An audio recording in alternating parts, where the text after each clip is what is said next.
no llegamos. Buenísimo. Y el nivel de presencia alrededor de 25, 26 alumnos. Más o menos como la teoría. Sí. Sí, estuve chequeando también el Moodle, la plataforma, y de los casi 80 que había registrado, creo que quedaron alrededor de 50, 45, 50, porque el resto, ahí figura, ¿no? El último acceso a la plataforma. Sí. Y la mayoría tenía último acceso hace 60 días, 70. Digo, no, ya se inscribieron y no entraron nunca. O sea, son alumnos que se inscribieron y no cursaron. Así que, bueno, les di la baja. O sea, porque cada vez que entro a la plataforma me encuentro con 70 alumnos, resulta que son 50 los El que... tema de eso me olvidé de preguntarte. Los de electromecánica al final se formalizó porque no está en la lista, ¿no? Claro, El no está en redictado la se lista, sí. estaba charlando, pero no sé si se llegó a aprobar, digamos, formalmente. Sí, claro, sí, la verdad que yo no tengo novedad sobre eso, pero eso sí me complica porque yo no sé quiénes son los alumnos de electromecánica. Claro. O sea, tengo ¿Quién está ahí, inscrito y quién no? claro, tenía 70 alumnos y no sabía si realmente son o no son de electromecánica, o quizás Claro. alguno que está haciendo o está intentando hacer algún cursado tipo libre o oyente, no tengo cómo distinguirlo. Claro. Y otra cosa que me complica, que quizás es una tontera, pero la mayoría de los alumnos escriben un solo apellido y un solo nombre, ¿no? Y cuando me presentan un práctico o lo presenta un compañero por hacerlo en grupo, por ahí pone el otro apellido y el otro nombre, entonces no los encuentro. Te perdés ahí. Yo los agrego a mi lista, ¿no? Resulta que tengo 2 o a veces 3 veces el mismo alumno con un apellido, con otro nombre. Claro, si yo tuviese la lista, hago una depuración, chao. Sí, el problema es ese, que la lista de industrial sí está, pero la de electro no. Como no se formalizó el redictado, no sabés quién está inscrito y quién. No sé si han tomado inscripción, incluso. Me parece que ni eso han hecho. Claro. O sea, la inscripción por materia creo que nunca se habilitó para ello porque no estaba formalmente autorizado el redictado.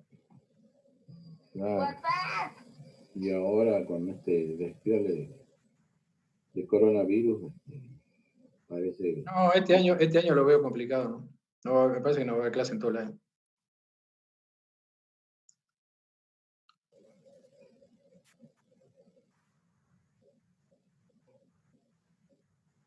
Porque los casos, viste, están aumentando, che. Está complicado. Sí. Difícil que arranque nada presencial. Nos vamos a Este tener año ya no. Por eso, nos vamos a tener que amoldar como sea. Ahora en septiembre tenemos que terminar con todo lo que promocionen. Ahí ya tengo preparado todo para el parcial, lo voy a hacer vía Moodle con multiple choice. Bien. Ya tengo preparado un cuestionario bien largo, voy a hacer un pool de preguntas, las voy a poner ahí que aleatoriamente se vayan asignando cuando entran a rendir. Tengo que ahora ver un poco los tiempos, porque claro, como es todo teórico, no puedo dar mucho tiempo, porque si no le das tiempo, no tiene gracia, digamos. Tiene que ser una cuestión que lo tenés que saber, digamos. Claro. Sí. Bueno, vamos aprendiendo, digamos. Las preguntas ya las tengo, ahora tengo que refilar un poco afinar la cuestión y cargar todo. Me tengo que armar un usuario de Moodle y armar la plataforma, levantar el cuestionario. Bueno, ya lo voy a armar estos días. Bueno. Sí. Con respecto al Moodle no hay problema, me avisa y yo lo subo. O sea, yo hice lo mismo con el profe Stoer en informática y con el profe, casi digo Gaby, Albarracín. ¿Hicieron así con multiple choice?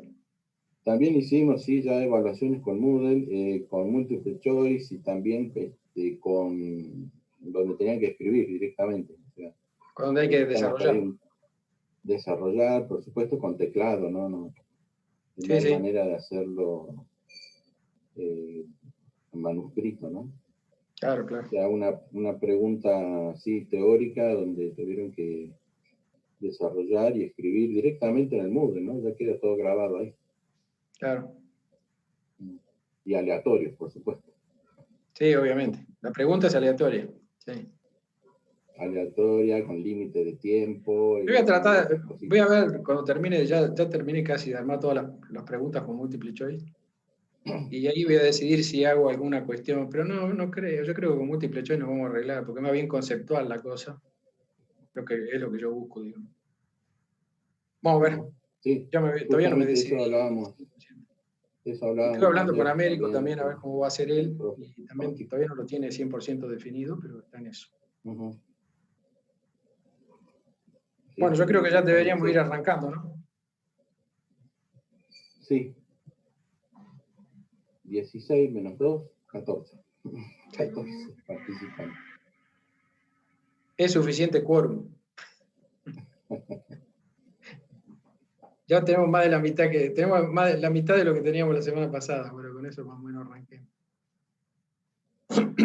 Bueno, buenos días a todos. Arranquemos con esta clase, que va a tener dos partes. En la primera parte de la clase, que va a ser la más corta, vamos a ver sistemas no lineales. ¿Se acuerdan que habíamos estado viendo ecuaciones no lineales para una ecuación?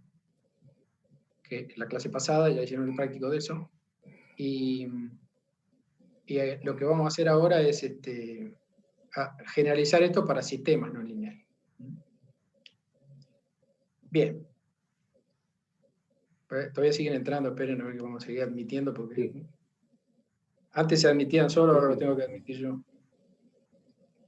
Les voy a poner admit. Sí, yo también, si los veo, le doy la entrada, pero usted no se preocupe. Si yo los veo, bueno, le meto entonces. También tengo para darle la entrada. Fenómeno. Y usted se concentra en la exposición. Bueno. Yo chequeo acá el chat. Vos metele la entrada entonces. Bien. Yo le puse ahí admit all, capaz que ahora entran automáticamente, no sé. Bien. Bueno, arranquemos. Entonces, habíamos visto la semana pasada, habíamos estado viendo el tema de una ecuación no lineal, vimos varios métodos, algunos iterativos, otros de intervalo cerrado. Y hoy vamos a ver la generalización de esas técnicas para sistemas de ecuaciones no lineales. En realidad el tema, yo acá el título le puse sistemas no lineales porque es lo que se acostumbra a poner, pero para ser preciso con el título de la clase sería sistema de ecuaciones algebraicas no lineales, para diferenciarlo de las ecuaciones diferenciales. Entonces tenemos un sistema de ecuaciones, fíjense acá, de n grandes ecuaciones, con n grandes incógnitas.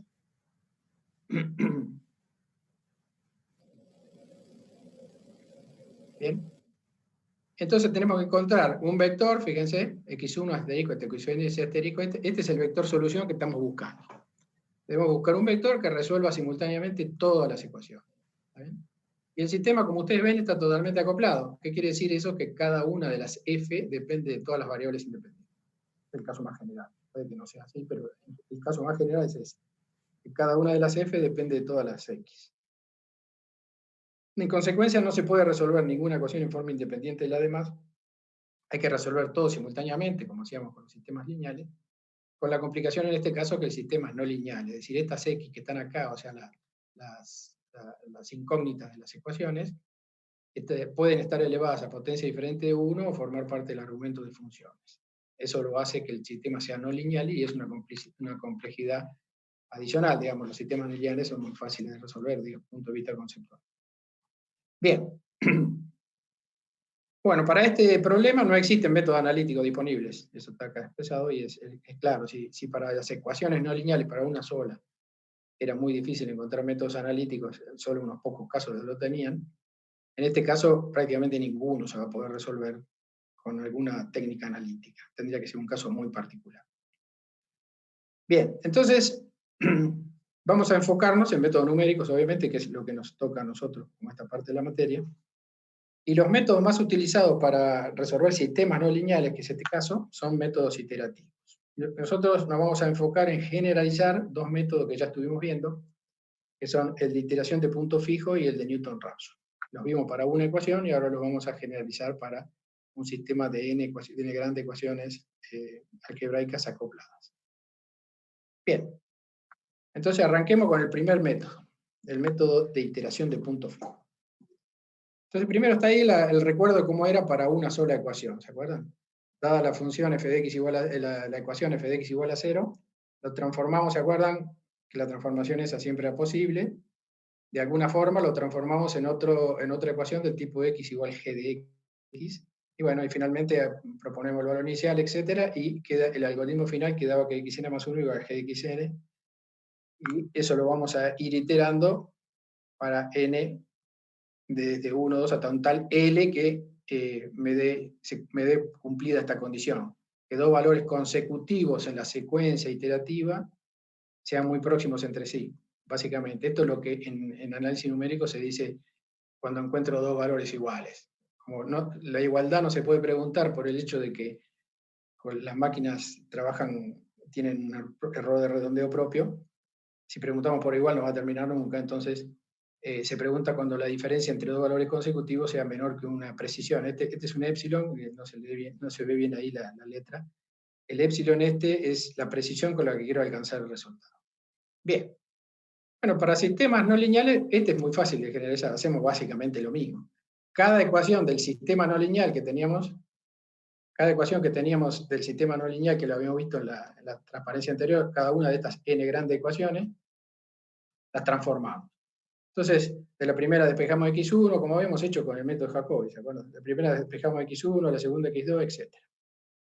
Bueno, lo mismo que hacíamos antes, proponemos un vector inicial y lo sustituimos a la derecha en todas las ecuaciones estas que están acá. ¿Está bien? Entonces, ¿ven? Lo sustituimos acá en la derecha en todas las ecuaciones y obtenemos un nuevo vector x1. ¿Está bien? Bueno, ese vector x1 lo comparamos con el vector que habíamos propuesto. Si la diferencia elemento-elemento es menor que epsilon, estaría resuelto el problema. Si no es así, el vector este x1 lo ponemos a la derecha y obtenemos un x supra 2 y así sucesivamente. Esto supra que tiene ahí arriba indica la precedencia en el cálculo, es decir, es el indicador de iteración. X supra 1 quiere decir que es el que se calculó luego del X supra 0. Bueno, entonces así sucesivamente seguimos hasta que podemos generalizar el algoritmo. Entonces quedaría, en el caso general, quedaría así. X, para cada ecuación, el X en la iteración n más 1 va a ser lo mismo en la iteración. O bien se acostumbra a ponerlo de esta manera, ¿ven?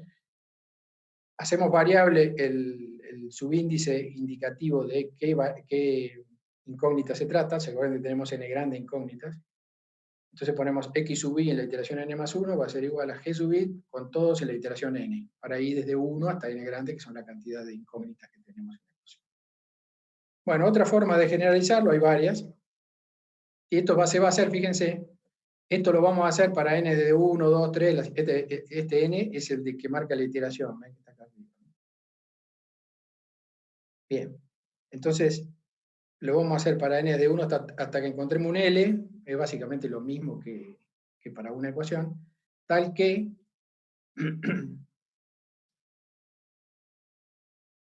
fíjense, x sub, se me fue. Cada incógnita en la iteración L menos en la iteración anterior, la diferencia tiene que ser menor que este epsilon, lo mismo que hacíamos antes, pero ahora en vez de hacerlo para un solo valor de x, que era lo que teníamos cuando teníamos una ecuación, lo tenemos que verificar para todas las x. Cuando todas las x cumplan esto, quiere decir que los dos vectores, el de la iteración n, y el de la iteración n y el de la iteración n más 1 son casi iguales, o sea, para nosotros decimos son iguales, es decir, encontramos la solución. Bien, otra manera que lo pueden encontrar es en forma más vectorial, más genérica, el vector x en la iteración n más 1 es igual a g, la función g con el vector x en la iteración n. O bien, también se acostumbra a ponerlo, en vez de poner los vectores y matrices casi con la letra resaltada, se acostumbra a poner un techito ahí, ¿no? Entonces el vector x, este techito indica vector, en la iteración n más 1 es igual el vector g, o sea, están todas las funciones g, con el vector x en la iteración n. O bien, esto es lo más común, ya no usar el supraíndice arriba entre paréntesis para indicar la iteración, sino ponerlo directamente abajo para que se asemeje a lo que habíamos visto para una ecuación. El vector x en la iteración n más 1 es igual a g igual al vector g con x en la iteración. Fíjense, si ven esta última que encontramos aquí, es lo mismo que para una ecuación, lo único que reemplazamos lo que eran escalares por vectores. O sea, resumiendo, el método de iteración de punto fijo generalizado para un sistema no tiene ninguna dificultad. Se generaliza de una manera muy directa y práctica. Bueno, con el método de Newton-Raphson no pasa lo mismo. Es un poco más, no es tan trivial el tema de la transformación para un sistema. ¿Por qué? Porque ahora, ¿se acuerdan que la deducción del método de Newton-Raphson la habíamos hecho con un gráfico? Habíamos trazado una curva con la pendiente, donde la pendiente de la curva, en el punto xn, cortaba el eje. Ahí era donde tomábamos el xn más 1. Bien, ahora como tenemos n grandes ecuaciones y n variables, n incógnitas, perdón, en la ecuación, hacer un dibujo es imposible, digamos, no se puede dibujar en un espacio de n dimensiones. Entonces tenemos que cambiar la deducción que habíamos hecho para Newton-Raphson para una ecuación. Para poder generalizarla para n, tenemos que cambiar la que habíamos hecho para 1. De forma de que no dependa de un dibujo, sino que sea un desarrollo totalmente abstracto, que sea un desarrollo conceptual. Entonces vamos a deducir el método de Newton-Raphson para una ecuación, que ya lo vimos en la clase pasada, pero sin utilizar ningún dibujo, utilizando nada más que una deducción abstracta que está basada en un desarrollo en serie Taylor. Entonces, decimos, esta es una función de una sola incógnita, ¿no? La f chica. Decimos, la función en un punto xn más un delta de xn, que es un incremento, aplico la serie Taylor y digo es igual a la función en xn más la derivada primera por delta xn. Aquí seguiría la serie Taylor, más la derivada segunda por delta x cuadrado sobre 2, más la derivada tercera por delta x cubo sobre factorial 3, etc. ¿Bien? Bien, pero nosotros vamos a hacer lo que se llama una aproximación lineal de la función. Entonces, lo que se llama aproximación lineal quiere decir que se hace un desarrollo en serie de Taylor truncando la serie luego de delta x elevado a la 1. Por eso se llama lineal. Fíjense que delta x queda a la 1. Si yo siguiera acá la serie de Taylor, el siguiente término tendría delta x cuadrado, el otro delta x cubo, ya no es más lineal. ¿Bien? Entonces, lo que se llama aproximación lineal es agarrar una función y hacer un desarrollo en serie de Taylor truncando luego de la derivada primera. Es decir, me quedo con delta de x a la 1. Por eso de ahí viene el nombre de aproximación lineal. Bien, entonces, ¿qué digo? Hago la aproximación lineal de la función, que sería esto que está acá a la derecha del igual de acá en la primera, y la aproximación lineal la igualo a 0 y despejo delta de x. ¿Está bien? Entonces, fíjense de acá, despejo delta de x de aquí, me queda de delta de x igual a menos, este f de x lo paso para el otro lado, me queda menos f de xn sobre f' de xn. Si yo digo que delta de x es igual a xn más 1 menos xn, me queda que xn más 1, fíjense, igual a xn menos todo esto, y esto es exactamente lo que habíamos deducido con el dibujito para el método de Newton-Raphson, haciendo la pendiente de la curva, fijándonos donde cortaba el eje. Fíjense que conceptualmente es muy parecido, porque una aproximación lineal de una función no lineal, la f, nosotros era lo que hacíamos con el dibujo, trazábamos una recta, decía, estábamos haciendo recto algo que no era recto. Bueno, acá lo hacemos, pero lo hacemos sin depender del dibujo. Decimos, hacemos la aproximación lineal de acuerdo a lo que conceptualmente se define, es decir, un desarrollo en serie de Taylor truncando luego de la derivada primera, es decir, que es en delta x a la 1. Y de ahí igualamos la aproximación lineal a 0 y despejamos delta de x. Y ahí nos queda el algoritmo que habíamos visto en la clase pasada. La ventaja de usted dice, bueno, ¿para qué me lo enseñan de vuelta? Ya sé cómo es Newton-Raphson, ya sé también yo, pero esta forma de hacerlo mediante la serie de Taylor es generalizable para cualquier cantidad de ecuaciones. Con el dibujito estamos atados a solo poder utilizar ese tipo de deducción cuando tenemos una sola ecuación, que ahora no es el caso. Bien, entonces, ¿qué vamos a hacer? Esto mismo que hacemos, desarrollo de serie de Taylor, truncando luego la derivada primera, lo vamos a hacer ahora para el sistema, que lo vemos acá en la siguiente transparencia. Es que se complica todo porque ahora cada f depende de n grande x, o sea que las derivadas no son totales sino parciales. Entonces estamos haciendo lo mismo que acá, decíamos, f en xn más delta de x es f en xn más f', porque hay una sola variable independiente, en xn por delta de xn. Bien.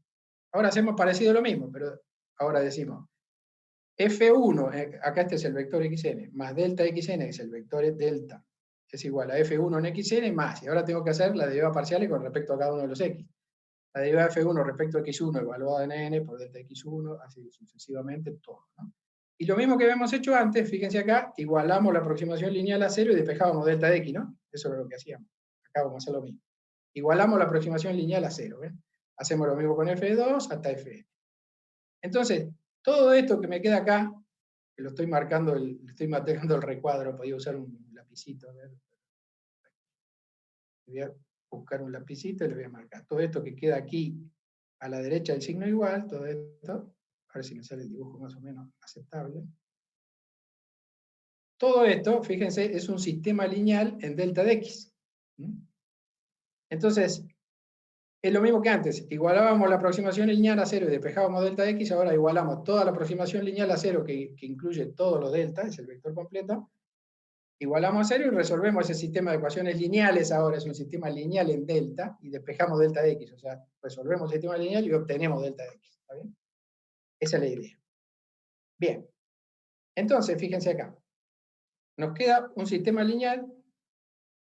Vamos a borrarlo. Nos queda un sistema lineal en delta de X que resuelto nos va a dar el nuevo vector en la iteración. Recuerden que como el sistema no es lineal, lo mismo que pasaba cuando era una sola ecuación, cuando yo trazo la recta y corto el eje, ese no va a ser el punto que estoy buscando. Yo quiero buscar donde la curva corta el eje. Lo mismo no va a pasar acá. Acá voy a encontrar el delta, o sea, lo que me tengo que mover desde el valor inicial para mejorar supuestamente acercarme más hacia la solución del sistema. ¿Está bien? Entonces, esto va a tener que seguir, es iterativo el tema. Ahora vamos a seguir y lo vamos a ver.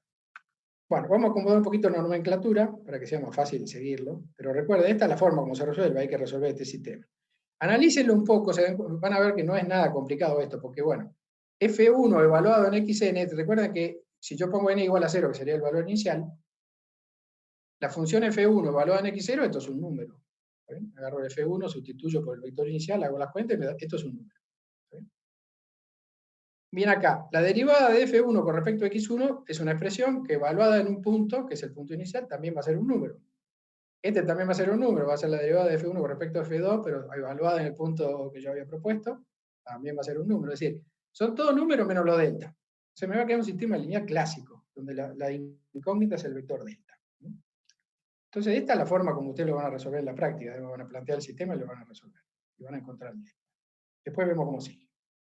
Entonces, cambiando un poco la nomenclatura para adecuarnos más a lo que se ve en la bibliografía que ustedes tienen disponible, el vector, llamando el vector f, este que tenemos acá, llamando todo esto de acá lo llamamos vector f, le ponemos un techito arriba, entonces f1 en xn, todo esto de acá le llamamos el vector f evaluado en el vector x. ¿Está bien? Y armamos esta matriz que son las derivadas, ¿ven? La derivada de f1 con respecto a x1, con respecto a x2 hasta xn, todo para abajo, esta matriz le llamamos jn. Son las derivadas todas evaluadas, ¿no? Entonces, esta va a ser una matriz que, dado un punto n fijo, pues, inicialmente va a ser el x0, esta matriz va a ser todo números, y esto también, porque está evaluado en un valor. Bien, entonces, si yo defino estas dos cosas, me queda esto que tenemos en la transparencia anterior, me queda así. El vector f de xn es igual al el jacobiano, que sería el jn así definido, por el vector delta xn. ¿Ven? Esta multiplicación de esta matriz por este vector es lo que está aquí a la derecha en todas las ecuaciones. ¿Vale? Buenísimo. Esto ya se lo voy a dar, así que no hay problema. La cosa es que entiendan cómo lo hago. Bien, paso el f para el otro lado, ¿ven? Entonces queda jacobiano nn por el vector delta x igual a menos f, o sea, le pasé el f. Bien, entonces ahora premultiplico, fíjense esta expresión, la premultiplico de los dos lados por jn a la menos 1. ¿Bien? Si le pongo jn a la menos 1 acá, me queda delta x, ¿verdad? Le pongo jn a la menos 1 acá, me queda jn a la menos 1 por f.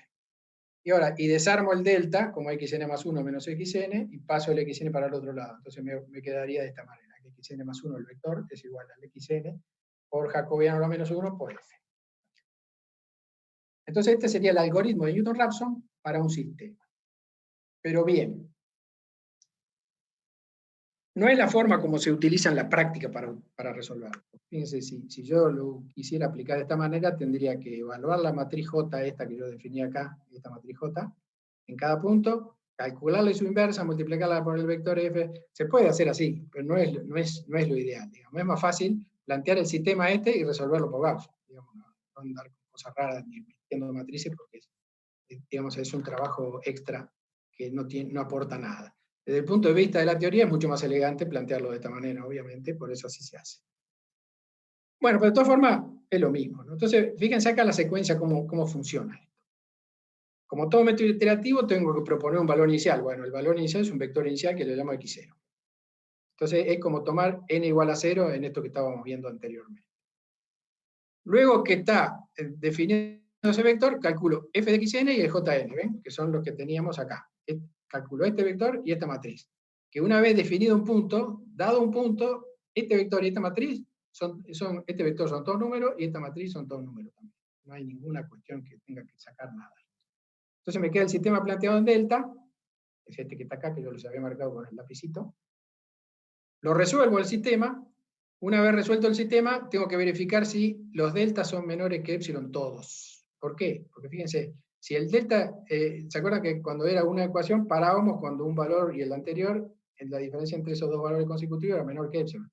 Lo mismo voy a hacer acá. Si el delta es menor que epsilon, significa que la diferencia entre dos valores consecutivos es menor que epsilon, quiere decir que está resuelto, ¿no? Pero esto se tiene que verificar para todo i, o sea, para todos los i desde 1 hasta n grande. Entonces, si se verifica esto, ya está solucionado, problema resuelto, resolví el sistema. Si no se verifica, lo que tengo que hacer es calcular un nuevo vector para seguir iterando. Lo puedo calcular con esta expresión que estaba acá arriba, que yo le dije que no era muy práctica, o bien, esta sí es mucho más práctica, yo ya despejé los delta, digo que el nuevo vector es igual al vector anterior más el delta que encontré al resolver el sistema. ¿Me siguen hasta allí? Bien. Entonces, con este nuevo vector, vuelvo al punto 2. Calculo el nuevo vector f y el nuevo j, ¿ven? Al cambiar el vector cambia esto y cambia todo esto, porque el punto donde se evalúan las derivadas es diferente, o sea, todos los números cambiaron. Vuelvo al punto 2, hago n igual a n más 1, básicamente así, incremento el contador de iteraciones. Entonces, la idea del método de Newton-Raphson es resolver un sistema de ecuaciones lineales, que es este que está acá, todo este sistema que está aquí a la derecha del igual de la primera, ¿no? El sistema lineal en delta lo tengo que resolver una vez para cada iteración que yo haga. Entonces, tengan en cuenta la diferencia de problema de hacer cuentas que tiene con relación. Imagínense hacer esto a mano, ¿no?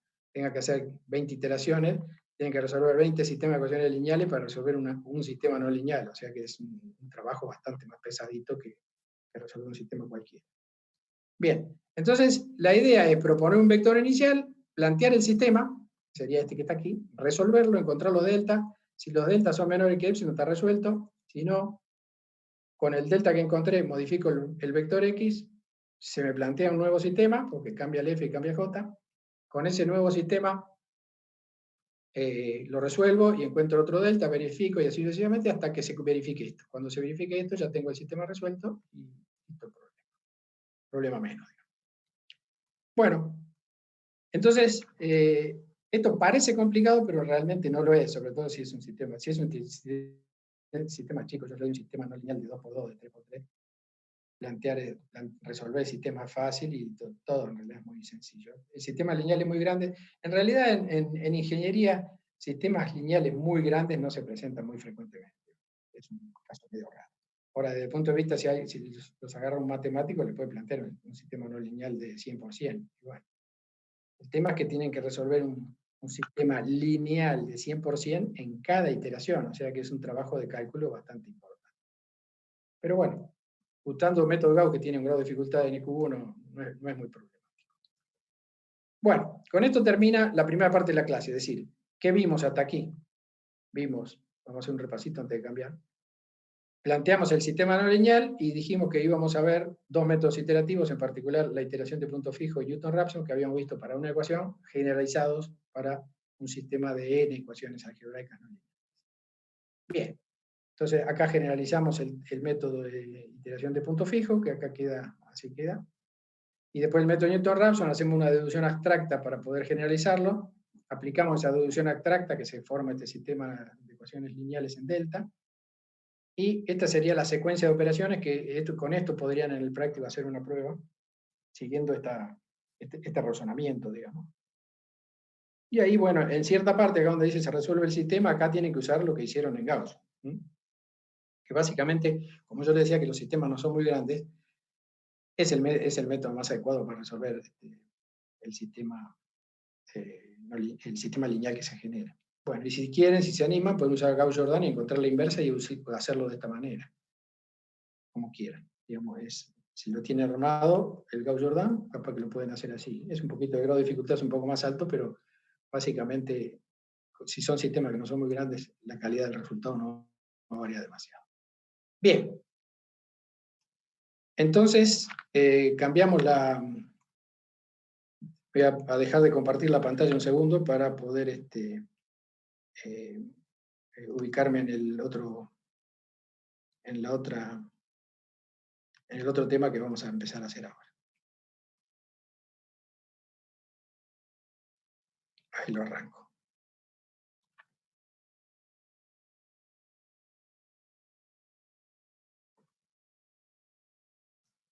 Ahí va. Bueno, ahí aparece. Bien, entonces el tema que vamos a ver ahora a continuación, de aquí hasta el final de la clase, es el tema de aproximación de funciones. Veremos a ver si en el práctico que van a hacer la semana que viene pueden abarcar un poco, sobre todo un poquito de, sí, lo pueden hacer, los dos temas estos, en un solo práctico. O sea, tomar algo de sistemas no lineales. Yo diría que iteración de punto fijo ni lo prueben para sistemas no lineales, que hagan un ensayo con Newton-Raphson generalizado, y luego pasen a aproximación de funciones, y en el práctico lo pueden terminar los dos. Bueno, ¿de qué se trata este tema? Tema nuevo. Permiso, voy a tomar un poco de agua. Bueno. El tema es así. Yo tengo una tabla de valores. Acá, para ser más preciso, diríamos un conjunto de pares ordenados, ¿no? Una tablita. Entonces, el objetivo de este tema es encontrar, fíjese, está muy claro. Se intenta determinar una expresión analítica que represente el comportamiento de los datos de la tabla. Yo tengo la tabla nomás, tengo los numeritos acá. ¿Sí? Entonces, quiero encontrar una función que represente el comportamiento de los datos de la tabla. ¿Para qué quiero eso? Eso es importante, pensar siempre que hago algo, ¿para qué lo hago? Bueno, con esa expresión, si la expresión es buena y representa bien el comportamiento de los datos de la tabla, puedo interpolar, puedo derivar, puedo calcular la derivada en punto, puedo integrar entre dos límites. Digamos, teniendo la función, ya tengo una libertad que antes no tenía, porque cuando tengo los elementos de la tabla, también puedo hacer una interpolación lineal entre dos puntos de la tabla para calcular un punto intermedio. Pero si yo tengo una función que representa bien el comportamiento de los datos de la tabla, realmente es mucho más útil que andar haciendo una interpolación lineal que tiene es una aproximación lineal, o sea, tiene una imprecisión mucho más grande. Bueno, aparte si tengo que calcular la derivada en un punto, bueno, ustedes que dirían, bueno, dibujo la función, trazo la tangente en un punto y calculo la derivada, ojo, dividiendo el ángulo que se forma con el eje. Es medio trucho eso, digamos, no es una forma muy profesional de resolverlo. En cambio, si yo tengo una expresión que representa el comportamiento de los datos de la tabla, bueno, derivo la expresión esa que encontré, la evalúo en un punto y ya tengo cuánto vale la pendiente de la curva en un punto dado. Y lo mismo, si tengo que calcular el área debajo de la curva entre dos límites, listo. Calculo la primitiva acá de f, la evalúo entre los límites, calculo el área.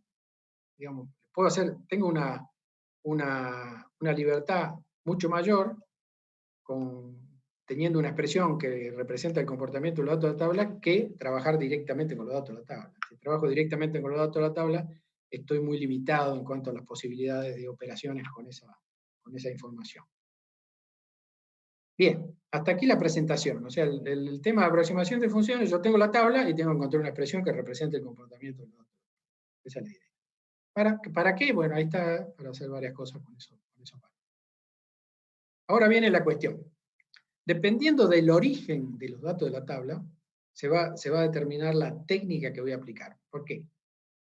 Porque hay distintas técnicas para encontrar esa función que representa el comportamiento de los datos de la tabla. Hay dos escuelas, por decirlo de alguna manera. Por un lado, la regresión, que ahora voy a explicar qué se trata, y por el otro lado, la colocación, que también voy a explicar más adelante. Bien, entonces, en función de dónde vengan esos datos, lo primero que tienen que hacer ustedes, le dan una tabla de valores y dicen, encontrarme una función que represente el comportamiento de esos datos, ustedes tienen que preguntar, ¿esa tabla cómo la construyeron? Eso es la primera pregunta que hay que hacer. Bien, entonces el caso 1 sería, los datos provienen de medidas experimentales, o sea, alguien se fue a un laboratorio o lo que sea, no necesariamente un laboratorio.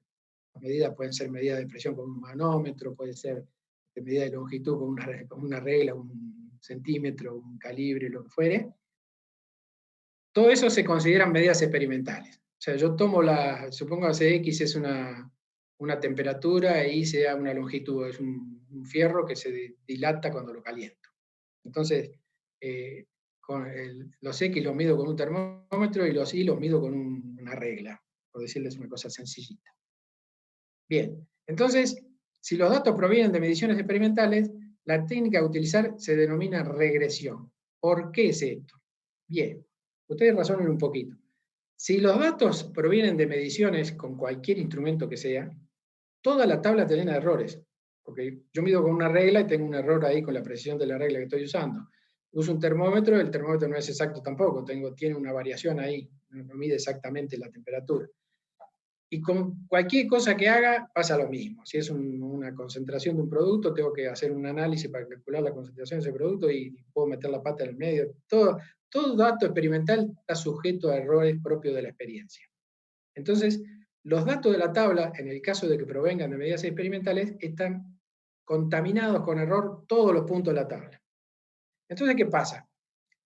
No tiene mucho sentido que yo, si estoy buscando una función que represente el comportamiento de esos datos, no tiene sentido que yo le exija a esa función que pase encima de los puntos de la tabla. No sé si entiende el concepto. Yo sé que los puntos de la tabla tienen error. ¿Está bien? Entonces, ¿para qué le voy a pedir a la función que los toque? No tiene ningún sentido. Yo lo que quiero es que aproxime la forma en general, pero no necesariamente le pido que toque ninguno de ellos, que pase lo más cerca posible, pero no le pido. Si los toca no hay problema, pero no le voy a exigir. La técnica no va a exigir que toque ninguno. ¿Está bien?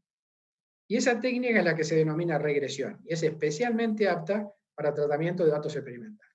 Entonces, siempre que ustedes le den una tabla y dijeron, esta tabla la construimos porque estábamos acá construyendo una planta de lo que sea, y hicimos una medida de presión y de concentración de salida, lo que sea, lo que quieran, son medidas experimentales, ustedes ahí, ciego, tienen que decir, bueno, para encontrar esa función yo tengo que usar una regresión. Dame los datos y yo voy a hacer la regresión. Perfecto. Ahora después vamos a ver las otras complicaciones que aparecen. Y el caso 2 es cuando los datos de la tabla provienen de la evaluación de una función conocida. Es decir, yo tengo una función, ¿sí?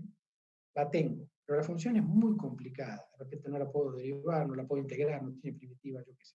Puede pasar mil cosas. Entonces, la idea en este caso es simplificar una expresión complicada. Entonces, ¿qué hago? Como yo tengo la función, construyo la tabla evaluando la función, y lo distinto, le doy un valor a x1, voy a la función que yo la tengo, porque es dato el problema, hago las cuentas y obtengo el i sub 1. El error de eso es 0. ¿Está bien? ¿Por qué? Porque, bueno, si tengo la función, no hay ningún error ahí, hago las cuentas y sale el valor que tiene que salir, digamos, es la evaluación exacta de la función en ese punto. Entonces, los datos provienen de la evaluación de la función conocida, entonces la técnica es la de colocación. Entonces, ¿ahora qué hago yo? Como yo sé que los datos de la tabla tienen error 0, porque los construí evaluando una función que conozco, entonces eso lo tengo que aprovechar. Y ahora voy a hacer al revés. Le voy a exigir a esa función f que pase encima de todos los puntos de la tabla, al revés que antes. Antes sabía que los puntos tenían error, entonces no le podía exigir que pasen porque estoy avalando el error, digamos. Ahora sé que no tienen error, entonces le exijo a la función que toque todos los puntos. Para aprovechar eso, que la ventaja que tengo es que yo sé que los puntos de la tabla se construyeron sin error. Entonces, si usted le dice, esta tabla la construí con esta función, y le tiran un choclo impresionante, así que usted lo mira, y dice, si esto lo tengo que derivar o calcular la primitiva, me suicido. Bueno, entonces, en ese caso, una alternativa que tienen es construyen una tabla, tan densa como ustedes quieran, aplican la técnica de colocación, encuentran una función que la simplifique. En general, ya van a ver ustedes, las f en el caso de colocación son siempre polinomios, o sea que es una cuestión muy fácil si yo quiero derivar o integrar. Entonces, busco un polinomio que aproxime toda esa curva, esa tabla, y con ese polinomio hago todo lo que no podía hacer con la función original, lo derivo, lo integro, incluso lo puedo usar. Bien, para interpolar sería lo de menos, porque en realidad si tengo la función, está bien que sea complicada, pero para evaluarla en un punto intermedio la puedo evaluar directamente, no necesito usar el polinomio. polinomial C. Pero si tengo que calcular la derivada para calcular la tangente de la curva en un punto, o calcular la superficie bajo la curva entre dos límites, en ese caso sí, va a ser muy útil porque de repente la función no se puede integrar o no es derivable, que se puede pasar muchas cosas. Entonces, estos son los dos casos que se pueden presentar y no hay más. Usted tiene una tabla, si la tabla viene de mediciones experimentales, que yo sé que tienen error, la técnica que tengo que utilizar es la de regresión, porque no le voy a pedir a esa función que toque ningún punto. ¿Por qué? Porque los puntos yo sé que tienen error. Entonces no le voy a pedir algo que me va a contaminar todavía la expresión. El caso 2, yo sé que la tabla está construida con una función que es conocida, es dato. Todos los datos de la tabla son exactos. Entonces aprovecho eso y le voy a exigir al polinomio, en este caso, porque busco simplificar, voy a buscar un polinomio que aproxime la curva, y esa técnica se denomina colocación. Se llama colocación porque yo coloco el polinomio encima de los puntos de la tabla. ¿Sí? Bien, arranquemos entonces. Entonces, el primer punto dijimos que era la regresión. ¿Qué era? Bueno, volvamos a decir lo mismo por enésima vez. Se busca una función que represente los datos de la tabla sin que necesariamente toque ninguno de los puntos. Okay. Vuelvo a repetir, ya que estos tienen error. Bien, para utilizar la técnica de regresión, esto es el único inconveniente que tiene la técnica de regresión. Se necesita definir un modelo. La técnica de regresión no se puede aplicar así de la nada. Uno tiene que decir, bueno, con este modelo le voy a encontrar los parámetros. Esa es la idea. Se necesita definir previamente un modelo y luego determinar los parámetros de ese modelo, para encontrar los mejores valores de esos parámetros para el modelo definido. Entonces yo digo, bueno, supónganse, agarro la tabla y hago un dibujito. Digo, esto me parece que es una parábola, con una cuadrática va a andar el pelo. Entonces propongo un modelo cuadrático, pero tengo que determinar los coeficientes. Si es una cuadrática va a tener 3 coeficientes, A1 más A2 por X más A3 por X cuadrado. Una cosa así. Entonces tengo que determinar los valores de esos 3 parámetros, A1, A2 y A3, de forma de que aproxime lo mejor posible los puntos de la tabla. ¿Está bien? Entonces, ahí se ve la necesidad. O sea, la técnica de regresión, el problema que tiene es que no funciona así nomás, no se puede aplicar de la nada, sino que previamente hay que definir un modelo. Luego que el modelo está definido, aplico la técnica que es muy precisa y encuentro el valor de los parámetros de ese modelo. Bueno, en función de esto, los modelos que se utilizan pueden ser de dos clases. Modelo empírico quiere decir, es un modelo que no tiene ningún fundamento teórico. Es decir, como yo les decía recién, dibujo la curva con los puntos de la tabla, hago un dibujito y digo, esto me parece que es una parábola en palpedo, o lo miro bien y digo, no, me parece que va a andar mejor una cúbica, por decirles algo. Por repente tiene un punto de inflexión, bueno, la parábola no puede porque la derivada segunda es constante, etc. Entonces, si ustedes ven que puede tener un punto de inflexión ahí en el medio, entonces, bueno, necesitan como mínimo una cúbica. Entonces, ustedes proponen un modelo que más o menos, intuitivamente, ustedes vean que va a servir para la forma que ustedes vieron al dibujar la tabla. Entonces, eso no tiene ningún fundamento teórico. Yo defino el modelo, después le encuentro el valor de los parámetros, que ya vamos a ver cómo se hace, y en principio tengo resuelto el sistema. Pero puede haber otro modelo que sea mejor que el que yo definí, porque los modelos empíricos, como no se basan en ninguna teoría, hay que aplicarlo así ciego nomás. Yo digo, me parece que puede andar, después verifico a ver si anda bien o no. Ya van a ver que hay varias formas de hacerlo.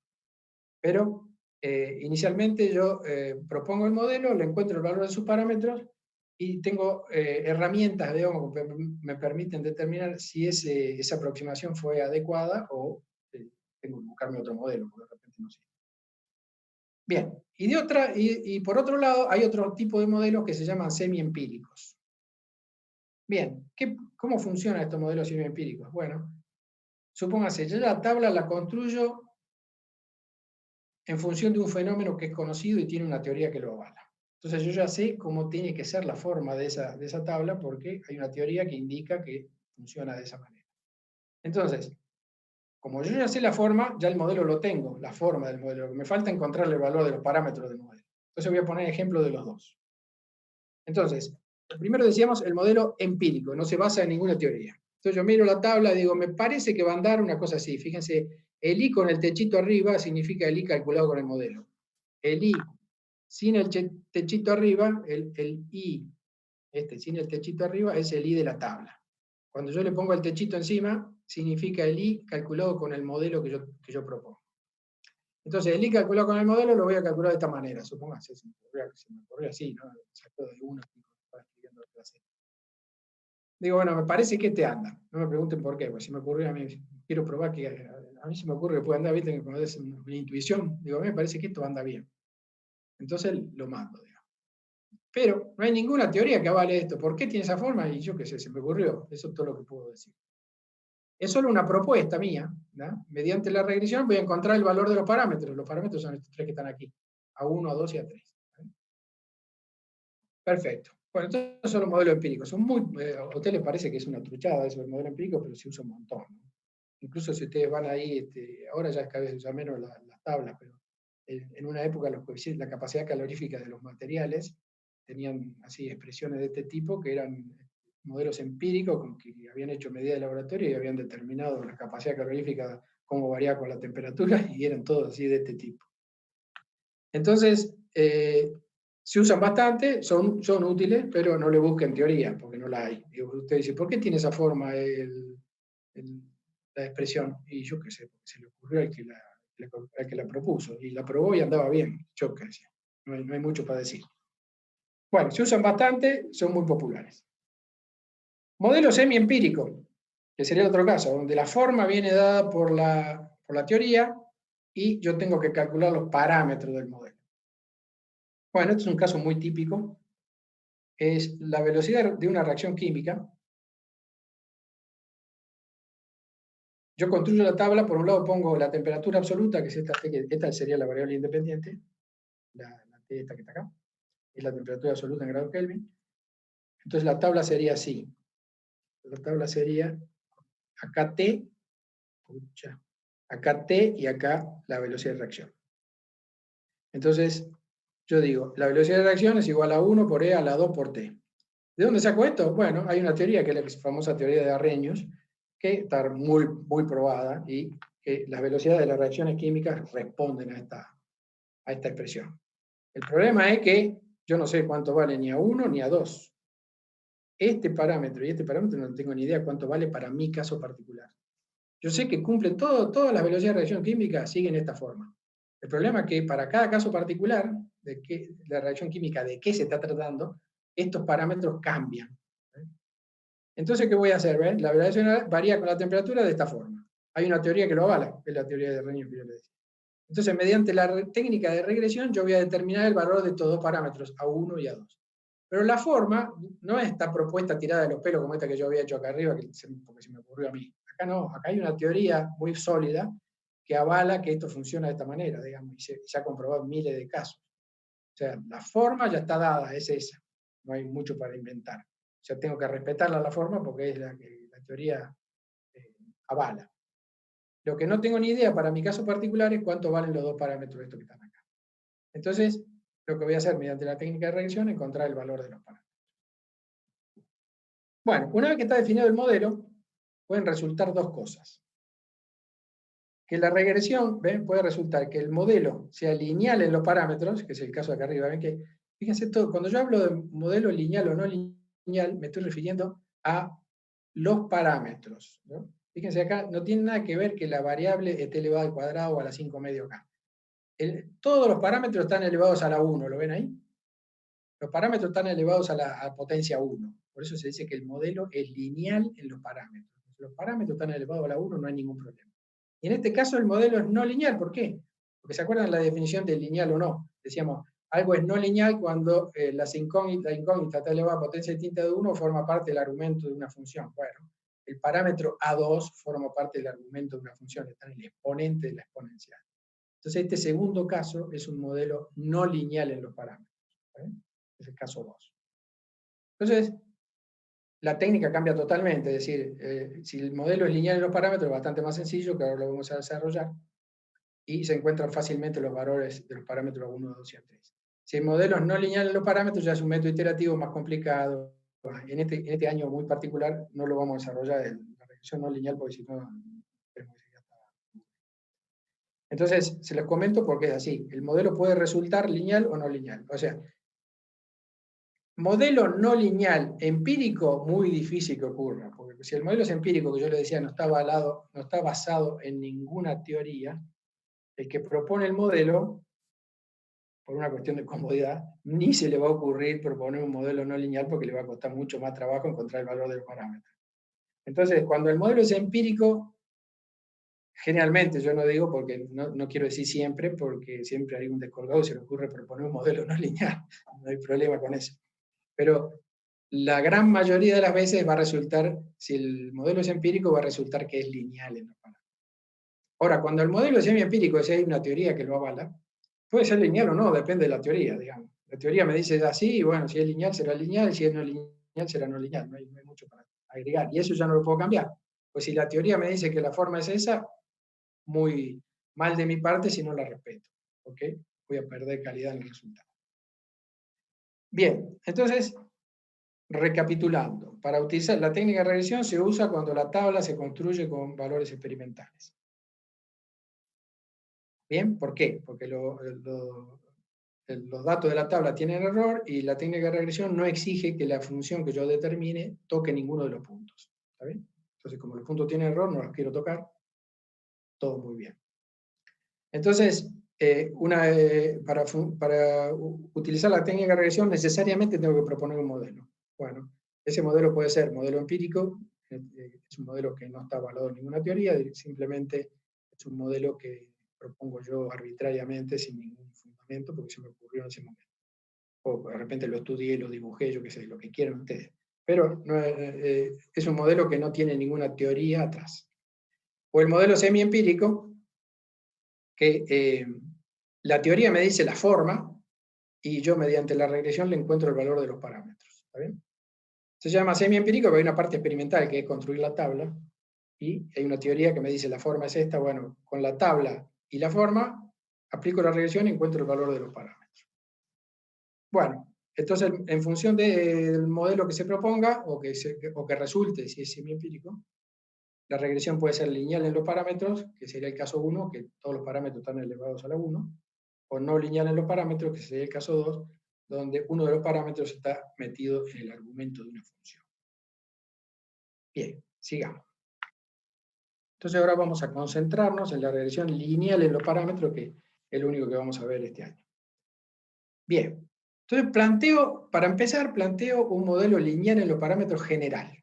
Fíjense cómo sería un modelo general. Digo, el I del modelo lo voy a calcular de la siguiente forma.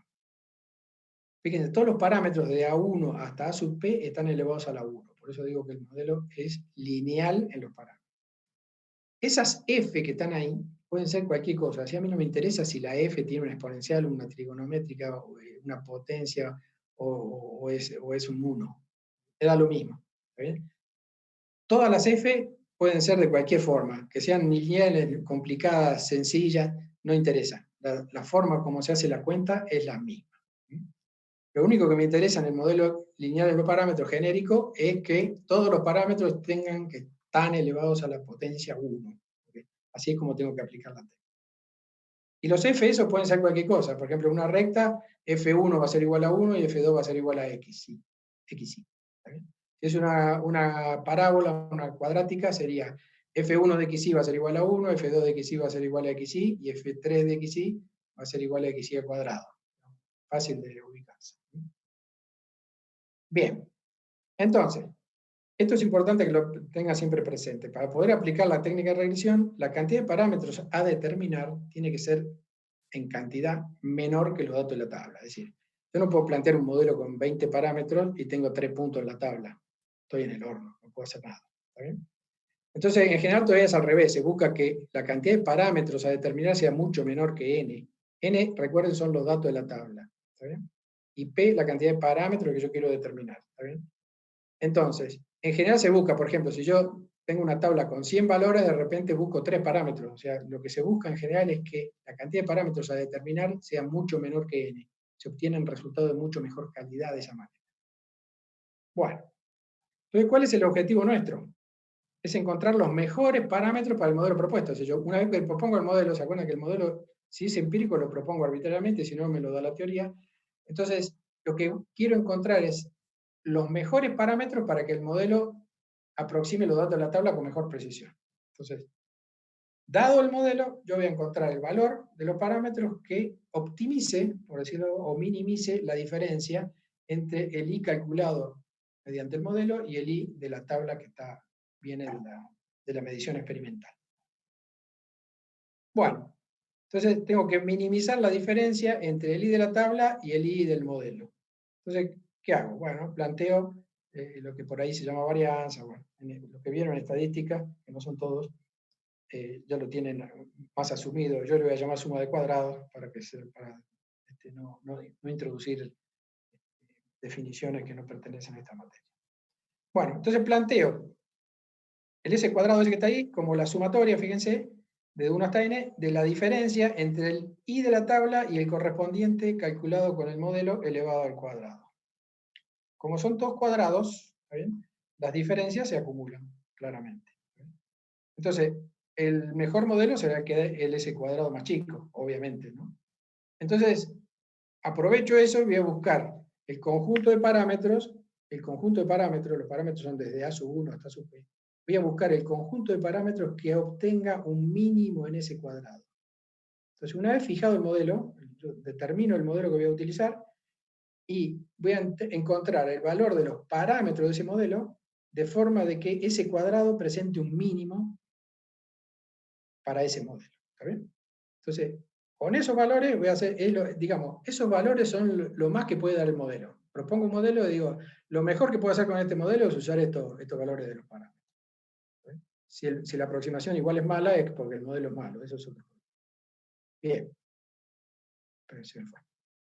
Luego que definí el S cuadrado, determino el valor del parámetro que dé un mínimo en S cuadrado. Entonces, para hacer esto, que ustedes ya saben cómo es. Si quiero encontrar un mínimo de una función, derivo con respecto a los parámetros igual a 0. Entonces, bueno, con esto busco máximo y mínimo, no solo mínimo. Bueno, pero tengan presente lo siguiente. Cuando es una suma de cuadrados, intuitivamente se ve esto, no necesito que lo demuestre, una suma, tanto se elevado al cuadrado. Esta función claramente no tiene máximo, sí tiene mínimo. O sea, va a haber un conjunto de parámetros que minimiza ese cuadrado, pero no que lo maximiza, porque siempre acumula, bueno, yo voy a encontrar los que me den el menor valor. Entonces no hay necesidad. De todas formas, se puede demostrar que la derivada segunda es positiva y todo eso, que sería más dialéctico. Pero de todas formas, al ser una suma de cuadrados, está garantizado que yo hago igual a la derivada a 0 y encuentro los valores, es un mínimo. No hay duda de eso. Bien, entonces derivo. Fíjense, el modelo depende de p parámetros, entonces son derivadas parciales. Entonces la derivada de ese cuadrado con respecto a sub 1, ¿ven? Acá el 2 del cuadrado este pasa adelante, ¿se acuerdan cómo es? ¿No? Y el signo menos ese proviene de que está acá la resta, ¿no? ¿Ven que está la resta esta, el i con el techito? Ok, menos 2 por la derivada, menos 2 por esto, por la derivada de lo de adentro respecto de a sub 1. Este no depende de a sub 1 porque es un dato de la tabla. Entonces la derivada con respecto a a sub 1 va a ser solo para el i con techito. Entonces voy a hacer así. Menos 2 por la sumatoria igual de i sub i, que es el de la tabla, menos, en vez de el i techito pongo esto que es lo mismo, que es esto de aquí. Entonces, este es el i de la tabla, y por la derivada de lo de adentro respecto de a sub 1. Entonces imagínense, fíjense, toda esta sumatoria, si yo la derivo con respecto a sub 1, se anulan todos menos el f1. Miren cómo está, ¿ven cómo es f? La derivada de i con techito con respecto a a sub 1 es f1, ¿ven? Derivo, esto me da 0 porque no depende de a sub 1, ninguno de estos depende de a sub 1. Esto lo derivo con respecto a sub 1 y el resultado es f1. Entonces por eso acá aparece el f1 afuera. Entonces, menos 2 por la sumatoria del i de la tabla, menos, este es el i con techito, por la derivada de lo de adentro respecto de a sub 1, que es f1. Bueno, con el a sub 2 pasa lo mismo, pero es f2 acá, la única diferencia, y con el a sub p, obviamente. Bueno, como está igualado a 0, el menos 2 y el menos y el 2 lo paso para el otro lado y se desaparece. Entonces corto por acá donde está el menos, paso una cosa para un lado y otra cosa para el otro, y me queda así. Bueno, después si quieren yo les voy a dar esto, así que lo pueden verificar, no es necesario pero es muy fácil, es cuestión algebraica. De esta expresión igualada a 0 acá, sacando el 2 y el menos, se deduce esta muy fácilmente. Bien, entonces acá aplico una propiedad de la sumatoria, que es las sumatorias se pueden invertir, poner primero la sumatoria en P, en J, perdón, y luego la sumatoria en I, y no cambia el resultado. Entonces, al invertir los signos de sumatoria, como el A sub J no depende de I, lo puedo poner acá en el medio. Entonces me quedaría así. De J igual a 1 TP de A sub J por esto. ¿Está bien? Esto es algebraico, no tiene mucho sentido que nos detengamos. Entonces, en forma matricial, fíjense, esto mismo, esta matriz por este vector me reproduce todo esto que está acá a la izquierda, ¿no? Y este vector de acá, este no tiene cambio, es lo mismo que está puesto aquí. El F1, lo único que no le pongo el X y ahí no sería demasiado. Entonces, en forma matricial me queda así, ¿ven? Sumatoria, todas las sumatorias van desde I igual a 1 hasta N, ¿no? Este es F1 por F1, F1 por F2, F1 por F2. Es una matriz simétrica, ¿ven? F2 por F1, ¿ven? F1 por FP, FP por F1. Es simétrica, claramente. Bien, y acá están los parámetros, de A1 hasta A sub P. Entonces, fíjense que esta sumatoria de acá, yo me voy a la tabla, hago las cuentas y esto es un número. Esto también. ¿Ven? ¿Se dan cuenta, no? Hago las cuentas acá con los valores de la tabla y esto es un número. Porque sustituyo los valores de la tabla acá, ahí ven, los valores de la tabla, y listo. ¿Ven? Entonces sustituyo los valores de la tabla acá, esto es un número, esto es un número, esto es un número, son todos numeritos. Y lo mismo esto que está acá a la derecha. Es decir, subir por F1, ¿está bien? De XY. Bien, entonces, acá tengo una matriz toda formada por numeritos, acá tengo un vector todo numerito, y las únicas incógnitas son los parámetros. Estoy buscando, claro. Entonces resulta un sistema lineal que una vez resuelto nos da los mejores valores para los A sub J para el modelo. O sea, nos da la mejor combinación de parámetros para el modelo propuesto. Es decir, con ese modelo ya no puedo hacer nada, no puedo mejorar nada. Eso es lo máximo que puedo obtener con el modelo ese. Entonces, ¿eso me garantiza el cielo, digamos, por decirlo de alguna manera? No, porque si el modelo está mal propuesto, el resultado no va a ser bueno, a pesar de que yo haga todo bien. Yo planteo, acá ven, planteo el modelo, planteo la suma de cuadrado, derivo igual a 0, me queda el sistema, lo resuelvo, pero si el modelo es malo, el resultado va a ser malo. Vamos a un ejemplo. Supónganse que yo dibujo los datos de la tabla y tienen esta forma. Y a mí se me ocurre, porque por fiaca, porque no lo dibujé, vamos a poner una recta, debe andar bien. Entonces digo, bueno, el modelo lo propongo así, A1 más A2 por X, una recta. Ustedes dirán, ¿cómo hago para meter una recta que aproxime bien estos datos? Imposible. Va a quedar una recta que pasa por ahí, pero horrible. Unos errores tremendos. Entonces, eso por no estudiar bien la cosa. Entonces, aplico la técnica de regresión, perfecto, que se llama regresión por mínimos cuadrados, por el hecho de que la suma de cuadrados de las desviaciones busco el mínimo, ¿no? Entonces, aplico correctamente la técnica, pero no voy a obtengo los valores de A1 y A2, no hay ningún problema, me lo va a dar. Pero la aproximación, intuitivamente miro acá el dibujito este, y cuando yo lo dibuje, ponga la recta acá, me voy a dar cuenta que la aproximación es horrible. Entonces, el modelo es muy importante, la propuesta del modelo es muy importante. Entonces, una recomendación es, antes de proponer el modelo, tratar de dibujar la curva y buscar una forma que se adapte a lo que yo veo. Entonces, fíjense, esta es una curva que tiene un máximo acá arriba. Como mínimo tiene que ser una cuadrática. Como mínimo. Para que más o menos ajuste bien esto. Bueno, entonces la idea, como los modelos yo los propongo arbitrariamente, acuérdense que no hay ninguna teoría que los avale. La sugerencia es probar, hacer las cuentas con varios modelos distintos y elegir el que nos dé el mejor valor de ese cuadrado. Es decir, una vez que obtuve ya el modelo, obtengo los valores de los parámetros A1 y A2, obtengo los valores de los parámetros A1 y A2, entonces puedo volver atrás,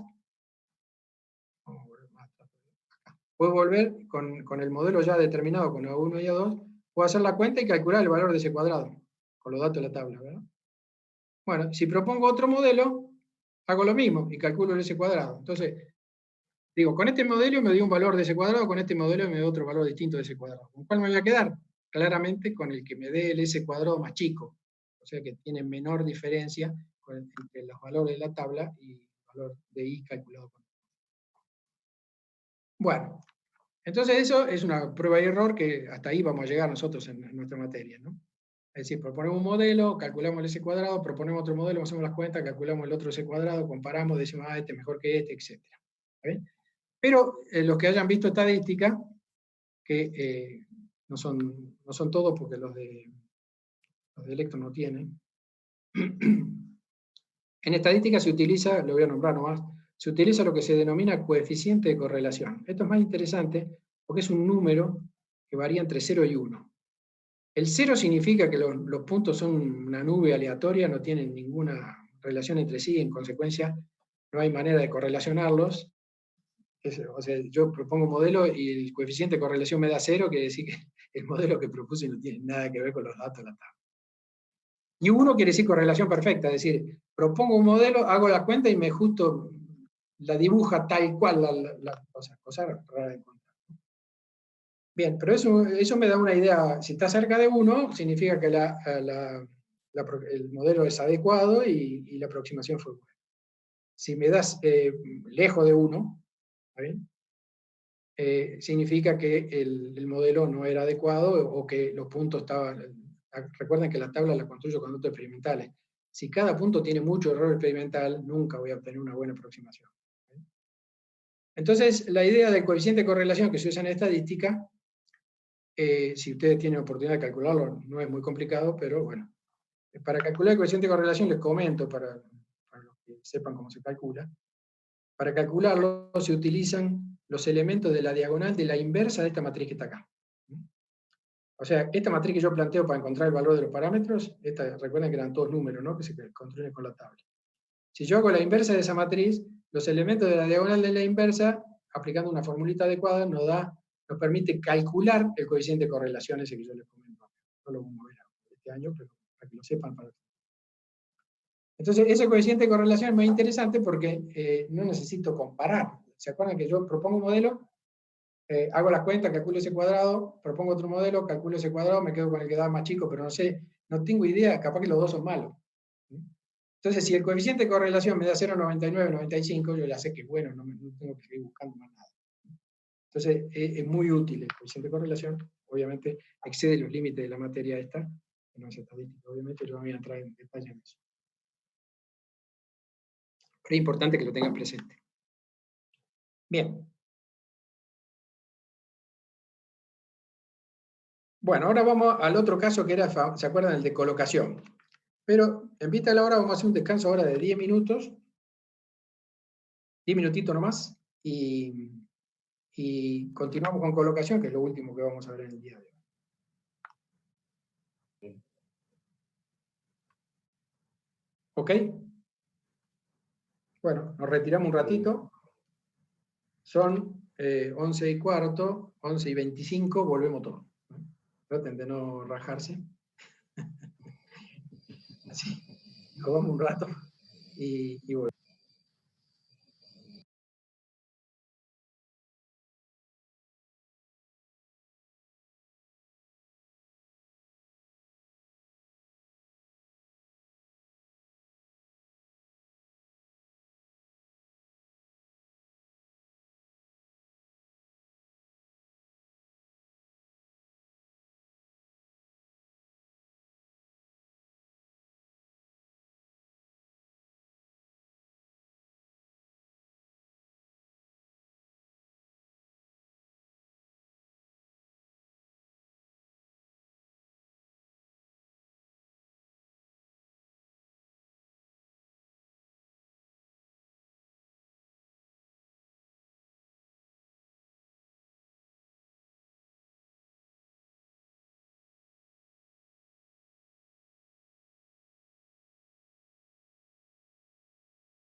Bueno, si les parece, continuamos. Bien. Entonces vimos el tema de regresión. En años normales, aquí veríamos, antes de esto, veríamos el caso de regresión cuando es no lineal los parámetros. Pero este año lo vamos a saltear por razones de pandemia, digamos. De todas formas, nunca lo evaluábamos eso. ¿No? Es una técnica bastante engorrosa de implementar, pero era bueno que la sepan. Bueno, no importa. De todas formas, no es complicada, es engorrosa simplemente. Bien, entonces pasamos al otro caso. Entonces, planteado los modelos, lo que vamos a utilizar en el práctico son modelos lineales en los parámetros y nada más. Pero sí modelos de cualquier forma, ¿no? Recuerden que la CF puede ser cualquier cosa, puede tener funciones exponenciales de potencia fraccionaria, negativa, positiva, lo que quieran ustedes. La cantidad de parámetros no ponemos ningún límite para eso, viene dado por el hecho de la cantidad de puntos de la tabla, nada más. Bien, entonces ahora vamos al otro caso. Fijemos el caso de la regresión, era cuando la tabla se construía con datos experimentales que tenían error, entonces la función no le vamos a exigir que toque ninguno de los puntos. Y ahora vamos al caso inverso. La tabla la construyo con una función conocida, es decir, la tabla es exacta, error cero en la construcción de la tabla. Entonces, si conozco la función, la clásica pregunta es, ¿para qué quiero encontrar otra función que represente el comportamiento de los puntos si ya tengo la función? Bueno, la idea es esa. Si la función es muy compleja, lo que estoy buscando es simplificarla. Por ejemplo, ahí está en la pantalla. Digamos, lo que estoy buscando, por ejemplo, si yo tengo esa función muy complicada, la tengo que derivar para calcular la pendiente en un punto y no tengo forma de derivarla porque no sé cómo se deriva, porque es muy complicado o porque no es derivable. Yo qué sé. O tengo que integrarla, no tiene primitiva, hay muchas alternativas. Entonces, la idea es, yo construyo una tabla, tengo que hacer esas operaciones, tengo que derivar, integrar entre los límites para calcular el área bajo la curva en un cálculo que tengo que hacer. Y resulta que no lo puedo hacer porque no sé cómo se integra esa función que tengo que como dato. Entonces, lo que hago es, con la función conocida, construyo una tabla, la evalúo en distintos puntos y dibujo la tabla, armo la tabla. Luego encuentro un polinomio que represente el comportamiento de los datos de la tabla y con ese polinomio hago todo lo que no podía hacer con la función original. Perfecto. Entonces, los puntos de la tabla, como yo los construí utilizando la función esa complicada, no tienen error. Entonces ahora cambio el paradigma, digamos, a la función que yo voy a buscar, que en este caso va a ser un polinomio, porque ya les dije que lo que busco es simplificar. A la función que voy a determinar, le vamos a exigir que pase por encima de todos los puntos. Entonces, porque estoy aprovechando la situación, digamos. Los puntos es lo único que yo sé que no tienen error. Entonces, bueno, les digo, yo lo simplifico por un polinomio, pero a ese polinomio lo hago pasar encima de todos los puntos. Cosa de minimizar el error de la aproximación. Bien, entonces, como ahí lo aclaro abajo, como se busca simplificar, se obtendrán siempre polinomios de colocación, ya que estos son sencillos para derivar e integrar. No quiere decir que también se llamaría colocación si yo busco otra función que pase por encima de todos los puntos, pero no es el caso porque no hay técnicas de eso. Nadie se quiere complicar porque con los polinomios anda bárbaro. Bueno, entonces, la idea es, bueno, por conveniencia de la nomenclatura nomás le voy a agregar un punto más a la tabla. ¿Por qué? Porque un polinomio de grado n tiene n más 1 coeficientes. Entonces, bueno, aprovecho eso. Entonces le agrego un puntito más a la tabla. Entonces, tengo la tabla, fíjense que ahí le aclaro en la tabla, ahí está el X y la variable independiente, digamos, y acá a la derecha el Y, digo que es f de X, porque esta es la función conocida, recuerden, ¿no? Yo con esta f de X que la conozco, construyo la tabla. Entonces lo explicito acá, la función la conozco. Entonces, si tengo n más un punto, voy a plantear un polinomio de grado n utilizando el punto de la tabla. Es decir, fíjense cómo armo esto. Tomo el primer punto de la tabla y digo, bueno, voy a poner un polinomio de grado n ahí. Entonces digo, A1 más A2, los coeficientes A1, A2, son los coeficientes del polinomio. ¿Sí? Entonces, tomo el primer punto de la tabla y esto va a ser igual a f de x1. ¿ven? Con el segundo punto de la tabla, sustituyo todo, esto será igual a x2 y así sucesivamente hasta n más 1. Entonces, yo voy a buscar los coeficientes de este polinomio de forma de que verifique todas estas ecuaciones simultáneamente. Acá me queda un sistema de ecuaciones lineales donde la incógnita son los valores de los a, o sea, los coeficientes del polinomio. Si lo planteo en forma matricial, fíjense, es así. Este 1 viene porque x1 elevado a la 0. ¿Está bien? X1 elevado a 0, x1 elevado a la 1, x1 elevado al cuadrado, etc. Por los coeficientes del polinomio me da los f que está acá, que es lo que está acá a la derecha encima. Entonces, este es un sistema de ecuaciones lineales, porque todos los a están elevados a la 1. ¿Bien? Esta matriz, fíjense, la construyo muy fácil con los puntos de la tabla, ¿no? Agarro el primer punto y armo todo esto. Con el segundo punto armo todo esto y así sucesivamente. Resolviendo este sistema lineal, obtendríamos, lo pongo en potencial, los coeficientes del polinomio que indefectiblemente pasa por encima de todos los puntos de la tabla. Hasta ahí, todo buenísimo. Pero hay un grave problema acá.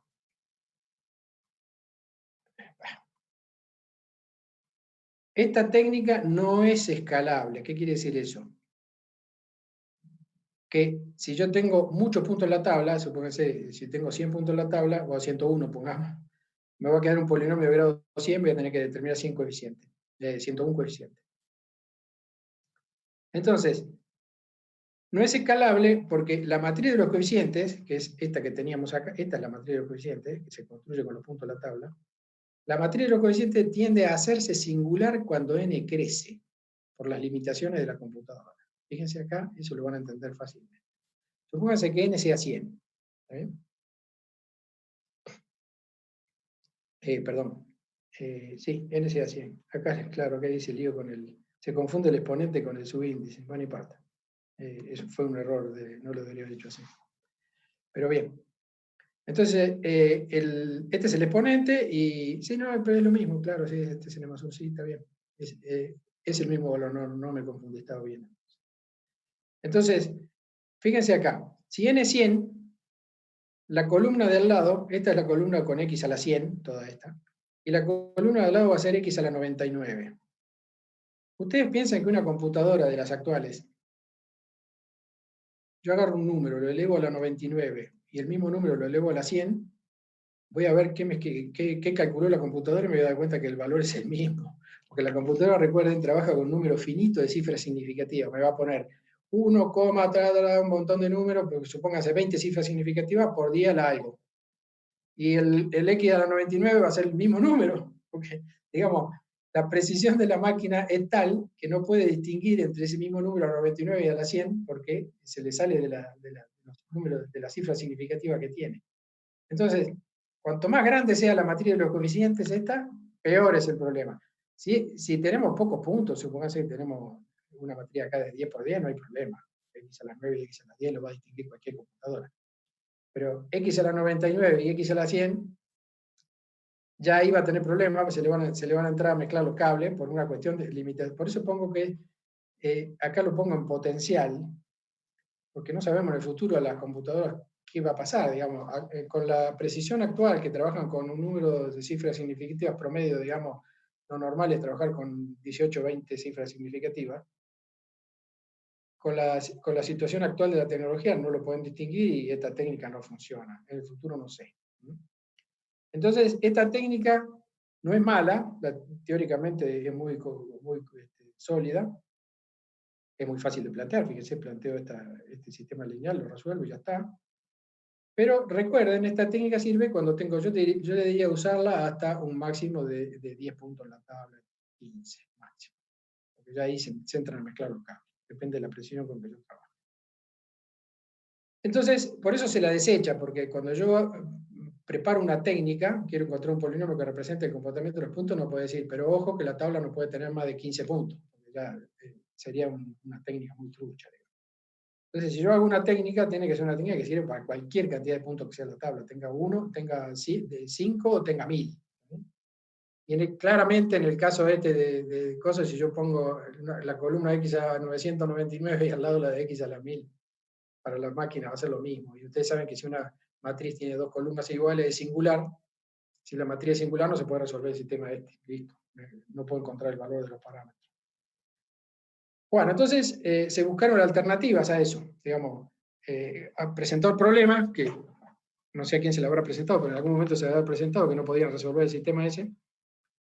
Entonces se buscaron alternativas y apareció el amigo Lagrange, que siempre tiene ideas brillantes, y inventó los famosos polinomios de Lagrange que evitan ese problema.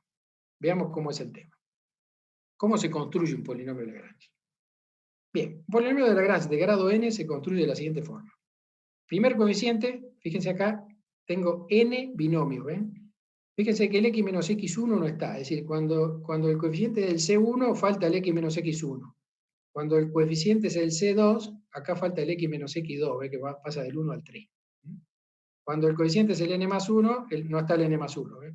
Siempre falta un binomio. Entonces, acá hay n binomios que multiplicados entre sí me da un polinomio de grado n. Lo mismo acá, acá, acá. Un polinomio de grado n, otro polinomio de grado n, etc. Los sumo todos, el resultado final también va a ser un polinomio de grado n.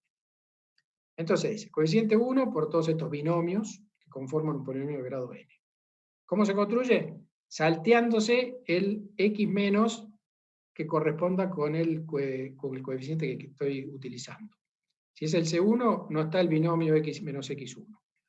Cuando estoy con el C2, no está el binomio x menos x2, y así sucesivamente. Cuando estoy en C, n más 1, no está el binomio x menos xn más 1.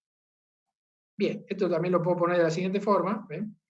El polinomio este es la sumatoria desde 1 hasta n más 1, de C sub i, ven que el C va desde 1 hasta n más 1, que es el último.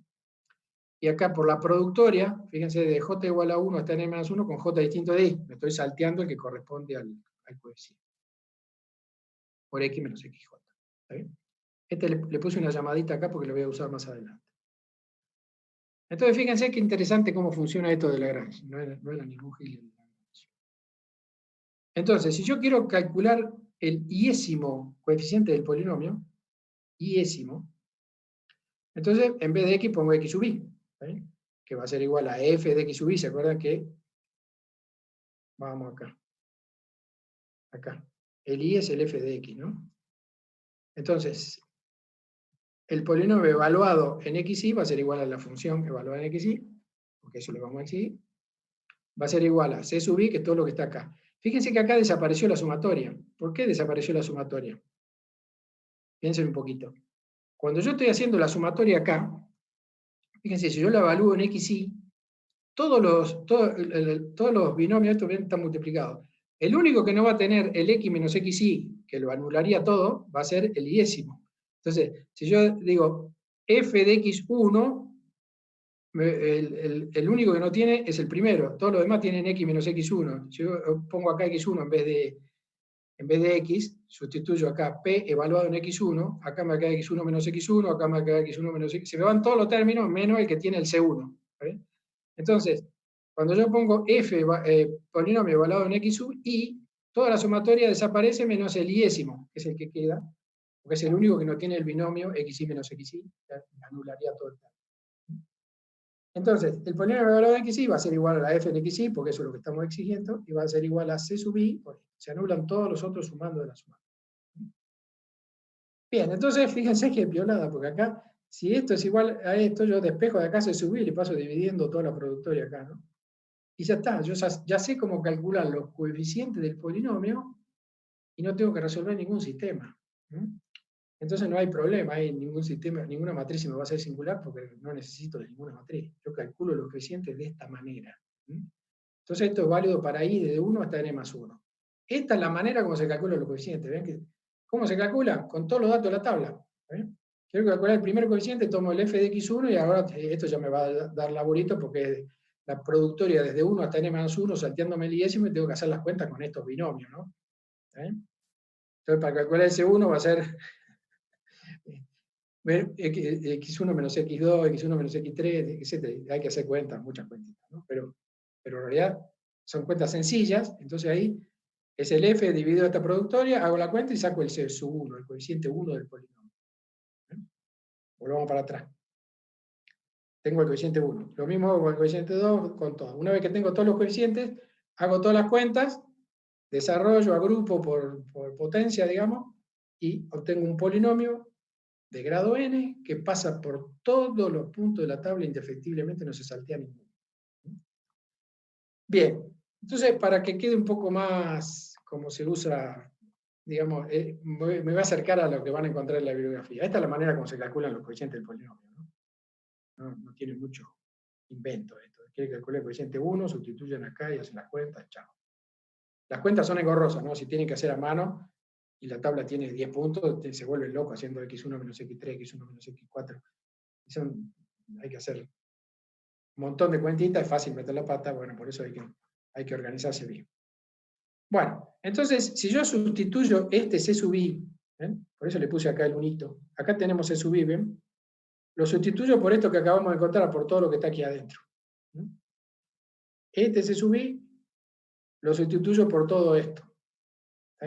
Entonces me queda que el polinomio de Lagrange, volvemos para atrás, el polinomio, en vez de C sub i pongo todo eso, me va a quedar lo que encontré aquí arriba, que es esto de acá arriba, por la productoria de x menos xj. Entonces, como esto, fíjense, la productoria esta y esta tienen los mismos límites, lo agrupo ahí. Y ustedes van a ver en la bibliografía que toda esta productoria de x menos xj sobre x sub i menos x sub j se llaman las funciones de Lagrange, que se las expresa con L, una L rara, y de x. ¿Está bien? Entonces, ¿cómo se calcula esta función de Lagrange? Como la productoria, ¿ven? La iésima función de Lagrange va a ser la sumatoria para j distinto de i, Entonces, sustituyendo esto que está a la derecha del igual aquí, quedaría que el polinomio de Lagrange se lo construye así. Pero para ustedes en la práctica lo van a utilizar esto. Dada la tabla de valores, calculan cada uno de los coeficientes del polinomio de Lagrange con esa formulita que está ahí arriba. ¿Es engorroso? ¿Hay que hacer cuentas? Sí, es engorroso, hay que hacer mucha cuenta. Pero así se calcula y muy fácilmente. Entonces encuentran un polinomio que pasa por todos los puntos de la tabla, o sea, un polinomio llamado de colocación, claramente. Bien. Ahora, ¿es la panacea eso? Bueno, hay que analizar un poquito para ver qué inconveniente puede presentarse. Entonces, no voy a hacer la demostración, pero en la bibliografía lo pueden encontrar. El error de la aproximación, recuerden que sobre los puntos el error es 0, porque el polinomio pasa encima de todos los puntos.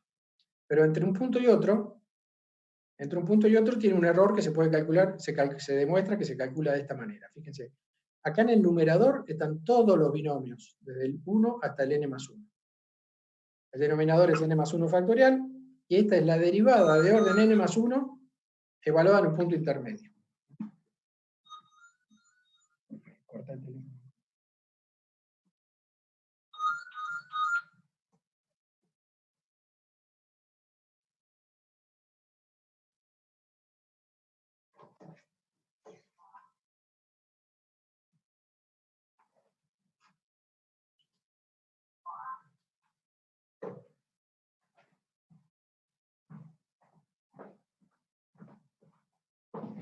Perdón, listo. Bueno, entonces, decía, el error de aproximación entre puntos, porque sobre los puntos el error es nulo, entre puntos, el error se calcula así. Arriba va el producto de todos los binomios de todos los puntos, en el denominador va n más 1 factorial, y esta es la derivada de orden n más 1 evaluada en un punto intermedio entre el primer y el último punto, que obviamente no se sabe dónde está ubicada. Es un punto intermedio seguro, pero no podemos precisar dónde está. Pero de todas formas no nos interesa porque vamos a sacar conclusiones cualitativas. Entonces, mirando esta expresión del error, observamos que si la función hubiera sido un polinomio de grado n, el error sería nulo. ¿Por qué? Porque la derivada de orden n más 1 para un polinomio de grado n es 0. Yo tengo un polinomio de grado 2, la derivada tercera de un polinomio de grado 2 es nula. Entonces, al ser nulo esto de acá, chao, se acaba todo, no hay error. Entonces, eso da de conclusiones interesantes, fíjense. Si yo le doy yo agarro un polinomio, no le digo cuál es. Con ese polinomio agarro un polinomio de grado, para no matarlo, de grado 4. son 5 puntos en la tabla. Ese polinomio que yo lo tengo, agarro un papel y un lápiz, hago una calculadora, hago las cuentas y construyo una tablita con los 5 puntos. Y les digo a ustedes, encuentren el polinomio que yo utilicé para construir la tabla, ustedes aplican el polinomio de Lagrange y lo obtienen tal cual. O sea, encuentran los coeficientes del polinomio y el polinomio que ustedes van a encontrar es el mismo que yo usé para construir la tabla, a pesar de que yo no se los había dicho. O sea, pusiéramos al revés. ¿Por qué? Porque si yo tengo un polinomio de grado n o menor, el error sería nulo. Si la función original hubiera sido un polinomio de grado n, el error sería 0, o sea que el polinomio sería tal cual. Bueno, eso es una observación nomás porque es muy raro que suceda en la realidad, digamos. Eso puede suceder en un parcial. Yo le puedo poner y le digo, bueno, encuentren el polinomio o en un práctico, encuentren el polinomio con el que se construyó esa tabla. Que hacen la cuenta y lo van a encontrar, tal cual. Bueno, entonces miremos más la expresión. El error disminuye tomando los puntos más próximos. Claro, si yo tomo todos los puntos uno muy cerquita del otro, todos estos binomios van a ser más chiquitos en valor absoluto, sea cual sea el x, ¿está bien? Porque los puntos están más juntos. Entonces el numerador disminuye y el error obviamente también. Entonces también acá miren la otra, el error disminuye cuantos más puntos se tomen, porque bueno, en el denominador está el factorial de n más 1. Cuanto más puntos tenga yo en la tabla, el error va a ser menor. O sea, hay que tratar de armar una tabla para tener una aproximación muy precisa, una tabla densa, o sea, que los puntos estén próximos, disminuye el error, y que sean muchos, disminuye más el error todavía. Bien. Y otra, la observación más importante quizá, es que el error sobre los puntos de la tabla es 0, porque siempre va a haber un binomio. Yo agarro cualquier punto de la tabla, va a haber un binomio de esto que se anula, el error me va a dar 0. O sea, como yo les decía, construyo el polinomio de forma que el error en los puntos de colocación es nulo. ¿Está bien? Y entre medio de los puntos, el error se puede calcular de esa manera. Pero tengo que tener presente estas cuestiones. El 2 y el 3 son quizás las más útiles desde el punto de vista de ustedes.